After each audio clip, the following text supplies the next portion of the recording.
Tonight, calls for EC bosses removal gain momentum as fresh pressure mounts on President John Dramani Mahama to take decisive action on pending petitions. As a matter of fact, we've not had any proper communication or any clear communication as to what action that the president is hoping to take on our petition. I think we sent it in January, and that was the first one, and then around April we sent a follow-up. We'll hear from one of the petitioners, Positive Transparency and Accountability Movement Africa, which is asking the presidency to give attention to their petition.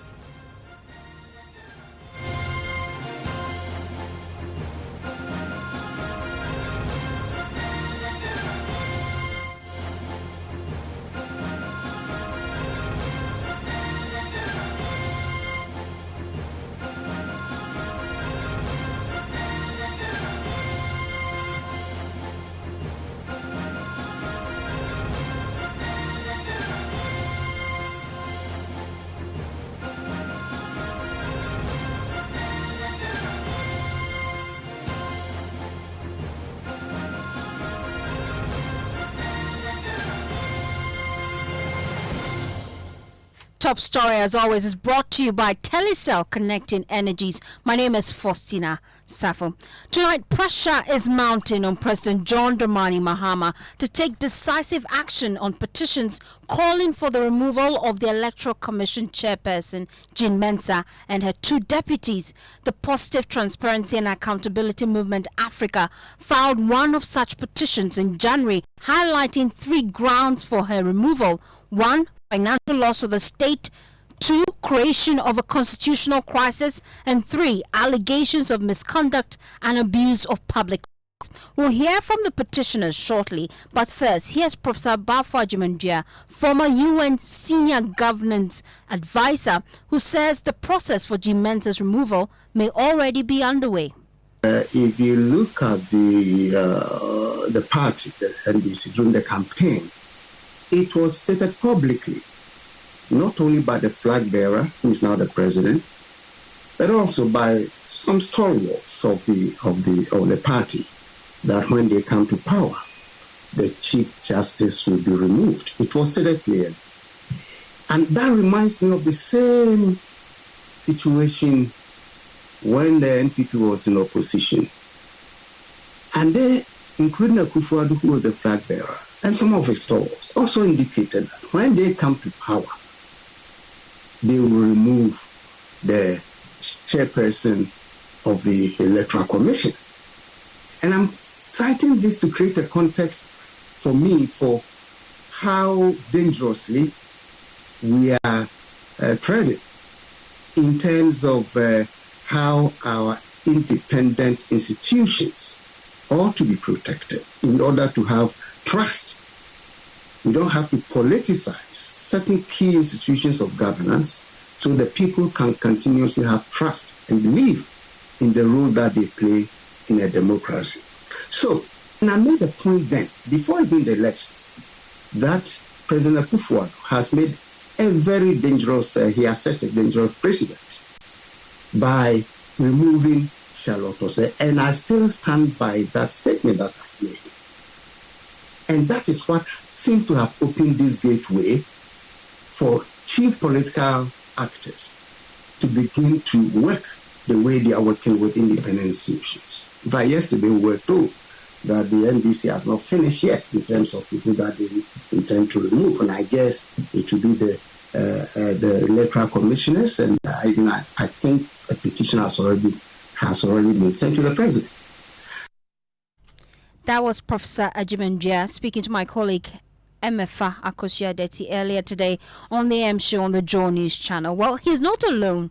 In June, the NDC national chairman, Johnson Asiedu-Nketia, made similar suggestions on PM Express on the Joe News channel. He says that the EC chair's tenure could be drawing to a close. It means that bringing it back into an institution that is fit for purpose, the way it is existing now, it's not fit for purpose. Because you cannot have, with all the laws that we have, you cannot still be having an election that will go into a stalemate. There is no anticipation of any stalemate in elections in any of our laws, unless people don't want to do their work well. And so it's a clear case of, negligence or inability to perform its functions. So it's a good reason why the Electoral Commission needs to be reset. And that is not the only issue. Remember, 4 years ago, there was the issue of SAL. A whole constituency went unrepresented for 4 years. And then, so when this commission, as presently constituted, took over the reins of the Electoral Commission, they have never done an election that is satisfactory. These two major elections, the first one constituency went unrepresented for 4 years. And then their second election is this one. And then with the by-elections, Ayawaso West, Wogon, everything has been removed. So there is overwhelming evidence that this commission is not fit for purpose. And if any serious country will want to maintain this type of electoral commission, then I don't know what the country is about. So there will be a change at the EC leadership? There has to be a change. Mensa must go? Yes, I think the three top leadership must all go. That will be the chairperson herself and her two deputies. Yeah. Mensa, then Boxman Asari, and I believe you've been working for, it's not always in the news. Tete. They must all go. They have mismanaged the commission so badly. So while official channels remain quiet, the pressure is beginning to pile, and some say the silence from the presidency is only raising more eyebrows. Vice President of Petition Africa, Rashid Issa, is renewing his calls for President John Dramani Mahama to act. As a matter of fact, we've not had any proper communication or any clear communication as to what actions that the president is hoping to take on our petition. But we've put in some reminders, and then we are hoping that, they have structured ways of doing their stuff. We've also given ourselves some time that if we've not heard anything within that time frame, we'll go back to the presidency and then demand a proper follow-up. But as of now, there's been no direct communication. We have only kept to our cool because we are seeing other measures or other decisions being taken that we assume that it will trickle down to the point where what we are asking for will also be done. What exactly were you expecting of the president at the time you sent your petition? We have all witnessed certain, should I call them misfortunes under the or mismanagement and other things happening under the leadership of the Electoral Commissioner to the ordinary Ghanaian, especially considering the fact that our taxpayers' money were being used to, pay her for the work she does for us. We cited some examples like the electoral violences that happened at Ayawaso West. But we will be speaking to them shortly here on Top Story. But my colleague Caleb Sibilim joins me in the studio as we look at the processes that the law provides for the removal of the EC chair. What exactly have we been finding? Yes, Faustina. So the Constitution does not spell out a direct procedure for removing the EC chair. Instead, Article 44, Clause 2 of the Constitution says that the EC chair enjoys the same terms and conditions as a justice of the Court of Appeal. So the prevailing understanding is that removal from the same process will be required for the EC chair, as outlined in Article 146 of the Constitution. So according to Article 146, the grounds for removal are misbehavior or incompetence, and a petition has to be first sent to the President. The President then refers it to the Chief Justice to determine whether there's a prima facie case. If the Chief Justice finds that there is, a 5-member committee is set up, and the constitution of the 5-member committee is 3 Superior Court justices appointed by the Judicial Council, and then 2 other persons who are not members of the Council of State, not MPs and not lawyers, and they will be appointed by the Chief Justice on the advice of the Council of State. This 5-member committee investigates and makes recommendations to the Chief Justice, who forwards it to the President, and then the President again is bound to the recommendation. Thank you so much, Kelly. Well, let's explore this further here on Top Story. Join me now is Vice President for Positive Transparency Accountability Movement Africa, and he's just joined us to give us his thoughts on some of the key concerns they're raising. His Vice President of Positive Transparency Accountability Movement Africa, Rashid Issa. We appreciate your time here on Top Story. I'll start with the key grounds that you are pushing for the removal of the EC chair. In your motion, you state financial loss to the state. Expatiate on that for me. Thank you very much, Faustina, and a good evening to your listeners. Just like you have clearly stated, there were a number of reasons that we based on in our petition on which the president should consider, one of which was causing financial loss to the state. Following our electoral processes keenly, we remember there was a time prior to the 2020 elections where the Electoral Commission chairperson was bent on, going through a new voter registration exercise. And then we believe at such a time the country was facing difficult economic crisis. Various stakeholders came up to give reasons why it should be looked at or delayed, but she still went forward and then was looking at investing some over $80 million of taxpayers' money into registering new people or creating a new voters register when she had not given any proper or clear reason why the old one elections that we were preparing to enter into. And then we believe that for the position she holds and then the kind of, what we expect of her, that was one heavy ground on which, if we are looking at the Article 146 of the 92 Constitution, was the reason why she should be taken off or not considered to continue her duty as chairperson of the Electoral Commission. And now going forward, we gave other reasons also. Aside causing financial loss to the state, you saw that we stated constitutional crisis, we stated misconduct of office. So we are looking at a situation whereby we had in the 2020 elections where a whole constituency were deprived of their constitutional rights to vote and elect a member of parliament. Okay. Noted, because this petition came as far back as January, and so the details of this petition for our audience, they may be aware of it. Now, you filed this petition as far back as January. We're currently in September. You haven't heard from the presidency. Have you tried reaching out to them to find out why exactly there's a delay? Well, Petition Africa has made various efforts right from the 8th of January 2025 when this new government took over office. We led the process of submitting a petition for her removal. We believe that as a new government or institution, they were going to take some time to settle and put their institutions that were supposed to look at these things or help their government to put in place. So ideally, we give them a number of months to settle. Around April, we have not got any proper feedback, so we decided to send in another reminder to the office of the president, and then we have decided to give ourselves some 6 more months to see if there's going to be any action that will be taken towards that. But we have also taken notice of certain actions or decisions by this government that we believe is geared towards achieving the same goal. So we're only keeping our fingers crossed and then also meet as a team to decide our next line of action.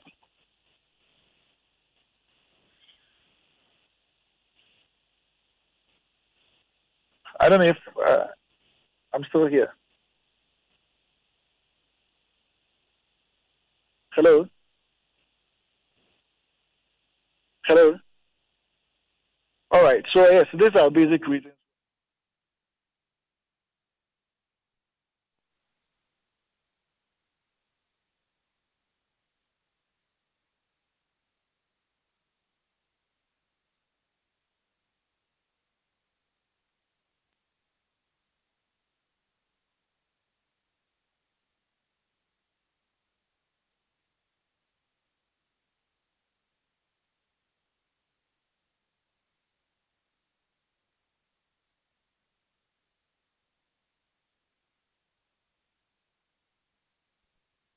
Fortunately, we didn't have connection to him earlier, but now we've been able to reconnect the line. Mr. Issa, I'm sure you can hear me now.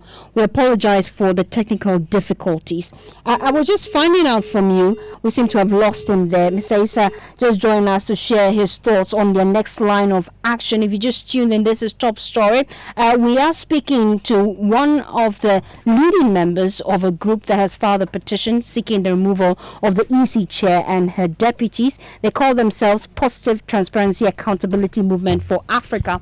And indeed, they have joined us here on Top Story. They are piling pressure on President John Dramani Mahama to look into their petition. Well, this is not the first petition that has been filed seeking the removal of the EC chair. Two of them have been filed. And this, they tell us, they filed initially in January and then sent another petition in April just to follow up on the initial petition.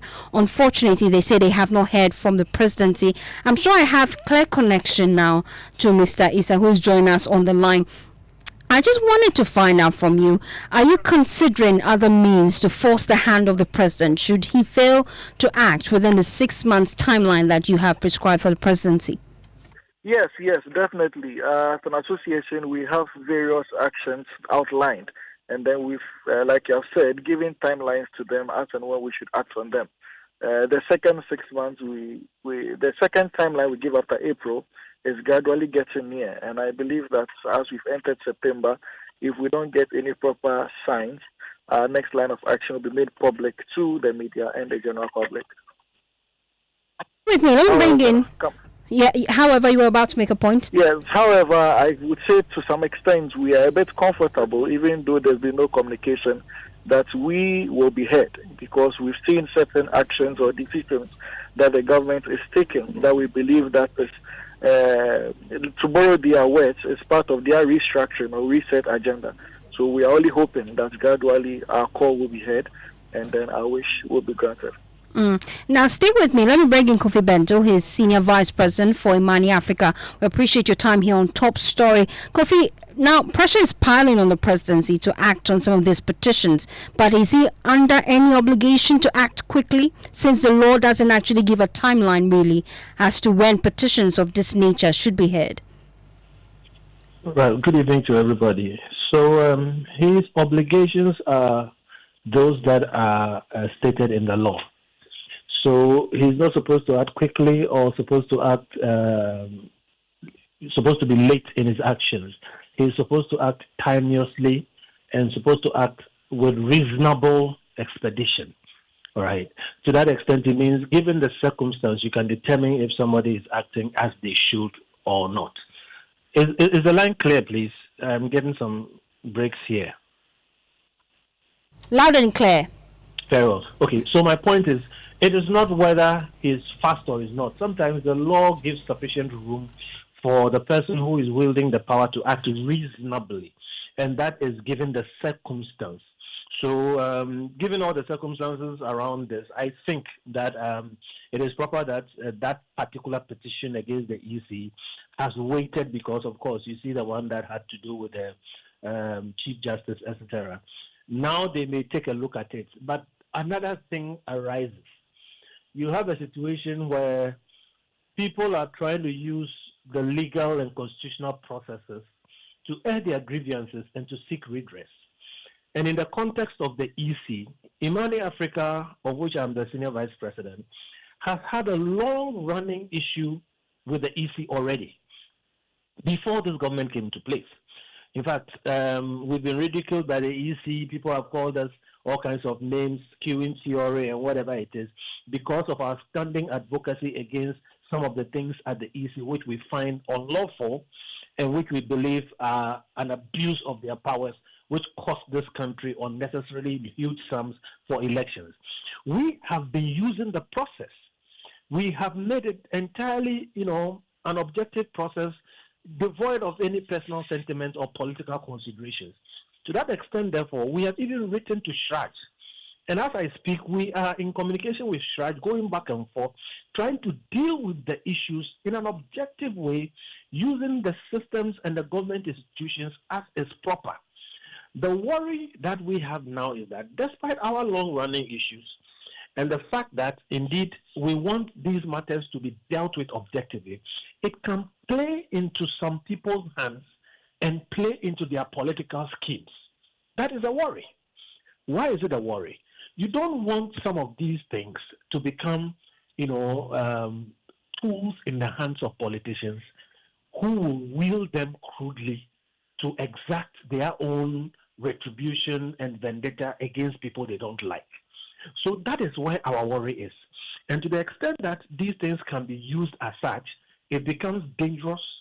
And if that danger is not dealt with, we will arrive at a situation where nobody can trust any institution of state, and every political leader is going to walk in with his own security chiefs, his own electoral commissioner, his own chief justice, and etc., etc., etc. So And fundamentally, Kofi, if you allow me coming at this point, fundamentally you agree with some of the key concerns raised by the petitioners about the conduct of the EC chair and their deputies, but you're concerned about the implication to the office.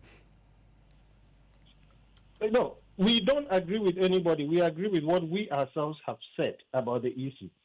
And we don't know what other people's motivations are. So I'll leave them to theirs. And I'm saying that we have our own problems with the EC. But we are minded that the systems will work. We don't want anybody to use this as a crude political tool. So it's not whether we agree with somebody or not. Maybe there will be things that they've said which are very similar to what we have also said. But we all have different motivations. What I am raising is that these things can have the unintended effects of playing into the hands of political actors who may not have a grievance per se, as we do, but will have a certain political aim to remove somebody. And I'm saying we should guard against the abuse of the process for use by politicians or political actors to remove people they don't like. It will be best if, as a country, we proceed on these things on principle and deal with the issues as they arise. Then we can improve the system.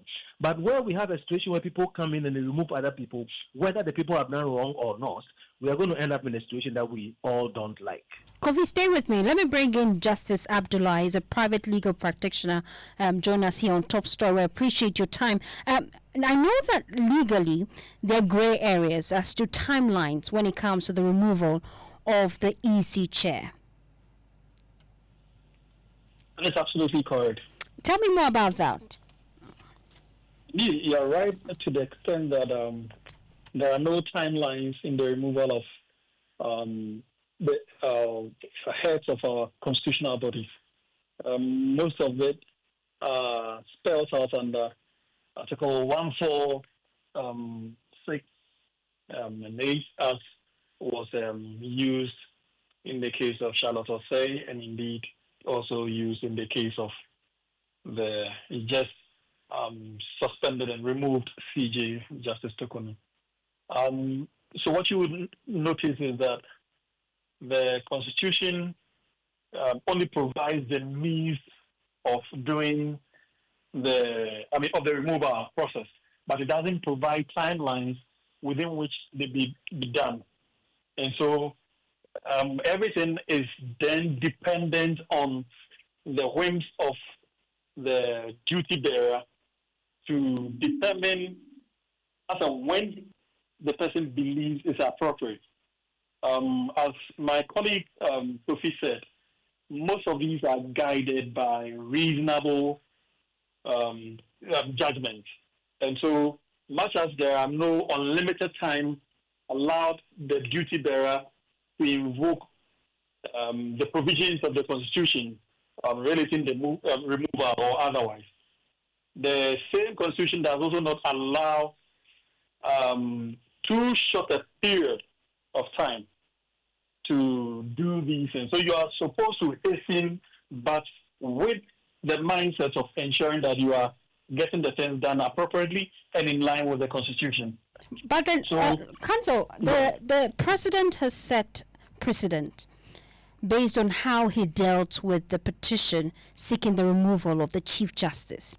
And so, though legally there are gray areas and there's a lacuna there, only with, we know, the other offices do they give clarity as to when exactly the President should act. But based on the precedent he has set, shouldn't he be acting swiftly? So then again, we all admit that indeed there are challenges with the removal processes of our constitutional heads, institutions indeed. And so, as I called for earlier, when the petition for the removal of the CJ happened, that we would need to streamline the procedures, because the procedure is the same for all heads of constitutional bodies. And so, much as but that's why sometimes some critics would tell you that it is too easy to remove anyone. But to say that it is the president is required to act swiftly or otherwise is difficult to say because of two main reasons.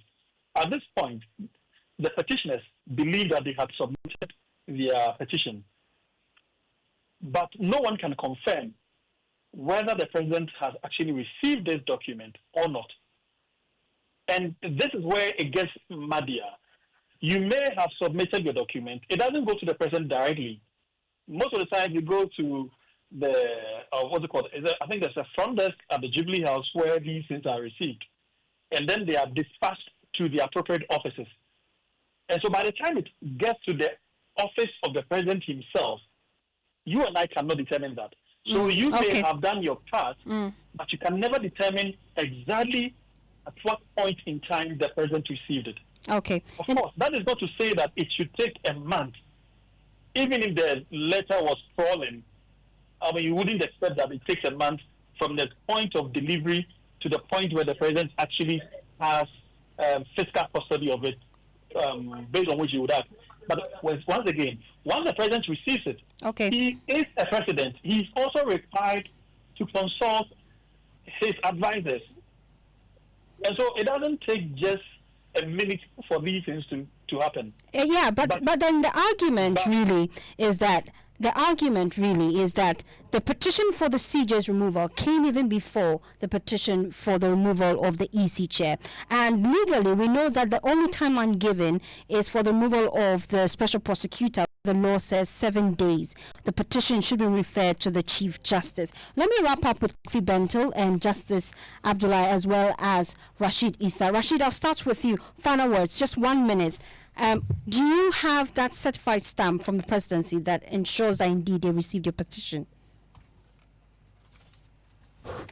Initially we know that there are various channels of distribution. What we did initially was to ensure that our petition was submitted to the office of the Chief of Staff, or let me say, I think Secretary to the President, Dr. Callistus Mahama, and that we believe that these are credible people who are assigned to handle some certain important duties of the President. So we believe that we submitted it to a desk that has what it takes to transition our petition to the President.